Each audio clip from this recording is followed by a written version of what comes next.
कभी कभी ईश्वर हमें सब कुछ देकर भी परखते हैं, क्योंकि असली परीक्षा तब होती है जब हमारे पास सब कुछ होता है, बस श्रद्धा नहीं होती। एक समय की बात है, एक नगर में बहुत ही धनी परिवार रहता था। घर में सोना चांदी नौकर चाकर सब कुछ था, लेकिन उस घर में सुख और शांति का नामो निशान नहीं था। उस घर की स्त्री बहुत घमंडी थी। उसे पूजा पाठ व्रत और भगवान के नाम से ही चिढ़ती। वह हमेशा कहती, इन सब बातों में क्या रखा है, पैसा ही भगवान है। एक दिन भगवान बृहस्पति भिक्षुक का रूप धारण करके उनके द्वार पर आए। उन्होंने विनम्रता से कहा, माँ, आज बृहस्पतिवार है, कुछ पीले चने या भोजन दे दो, आज का दिन बहुत ही पवित्र है। वह स्त्री हंसते हुए बोली, आज मैं कुछ नहीं दूंगी, जाओ यहाँ से। भगवान बोले, बेटी, जो व्यक्ति बृहस्पतिवार को दान पूजा और व्रत से दूर भागता है, उसके जीवन से लक्ष्मी माता स्वयं दूर चली जाती हैं। लेकिन उस स्त्री ने यह बात अनसुनी कर दी। धीरे धीरे उसके घर के हालात बदलने लगे। धन समाप्त हो गया, व्यापार डूब गया और वही परिवार जो कभी दूसरों को दान देता था, अब दाने दाने को तरसने लगा। एक दिन वही स्त्री किसी के घर गई।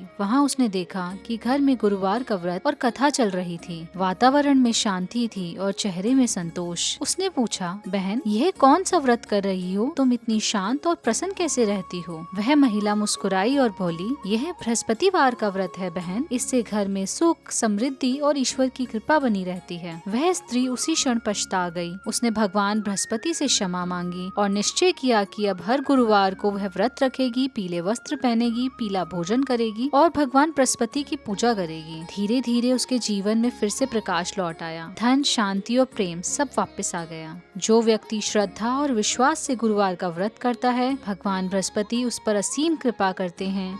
हर दुख, दरिद्रता और अशांति दूर हो जाती है। अगर आपको भी यह कथा पसंद आई हो तो इस चैनल को सब्सक्राइब करें, ताकि इस तरीके की वीडियोस आपको मिलती रहें। वीडियो को लाइक करना ना भूलें।